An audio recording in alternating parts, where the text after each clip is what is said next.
To me, it's always interesting understanding people, understanding myself better. And that's exactly what we're going to be doing in this episode, right?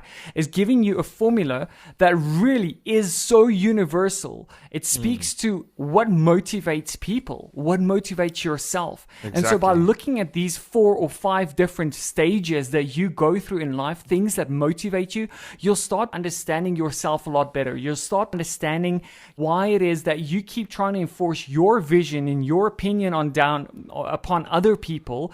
They're really not, you're phased by it at all, because they might be sitting in a different stage of their motivation cycle as well. And this is really what it comes down to. So covering the 5 needs of Maslow's hierarchy of needs, it basically ranges everything from number 1 being the most basic survival skills and number 5 being the peak of the human experience. And that's really what we're going to be covering here today, Leon. We have people, human beings, sitting at that extreme bottom side of the motivational factors in their life. We literally have people fighting for food, drink, shelter, etc.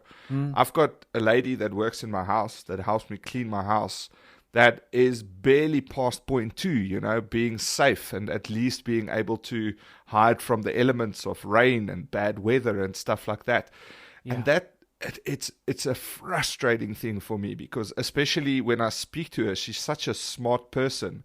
And I remember one day talking to her and saying, listen, what is next? Can't we send you on a cooking class or even just a basic first aid class? And I think the idea we had, she was really good with children, is to kind of elevate her out of that very, I don't want to talk down to that level, but again, that very basic level of income and then thus motivation into actually even leapfrogging step 3 and going into some level of esteem, right? Where she could maybe go and study something that could set her up to start, working at a clinic or something and get her out of this world of bare necessities. And I promise you, when I spoke to her about this, she did not get it. Yeah. And again, it's about this exact thing that you're talking about, where I'm at level 5, for example, more or less, and I'm speaking to a level 2 person, and I see potential of that person being on my level or even exceeding my level,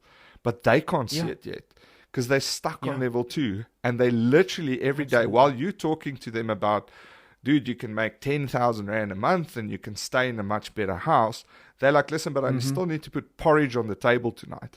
We all have at least some sort of basic survival need fulfilled, right? We all have our safety needs fulfilled. We all have food in our stomachs. We have a roof over our head. We have a bed to sleep in and all that, right?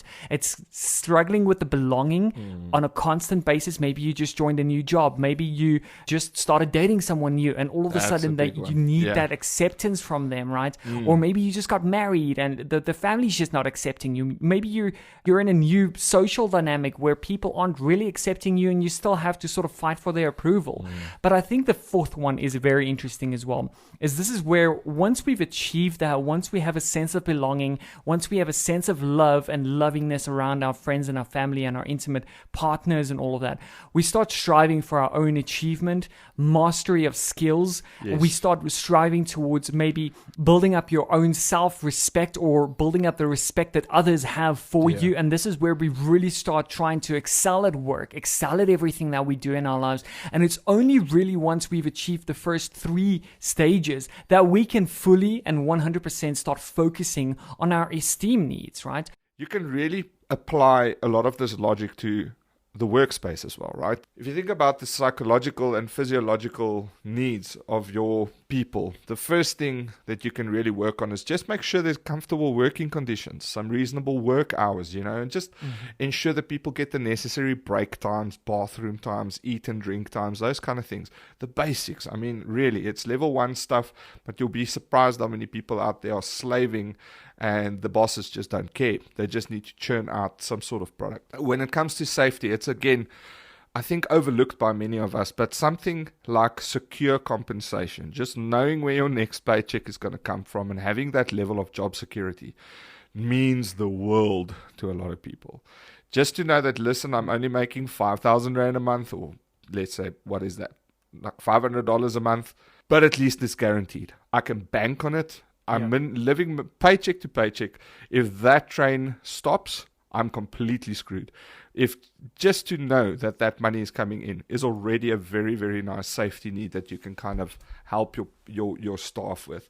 When it comes to social needs and loving and belonging, very, very simple. Just interact with the people, get them to interact, take them out for a lunch, do some cooperative teamwork exercises, be super accessible, try and be kind. If you've derived some great value from our show thus far, please take a second to rate and review us on the platform that you're tuned in on. This will really help us to grow the show and reach more and more people, to spread the positivity and change more and more lives. So it will literally just take you a second to rate and review us, and who knows, perhaps you could directly be responsible for changing someone's life today. We look forward to seeing you guys in the next one. Until then, cheers.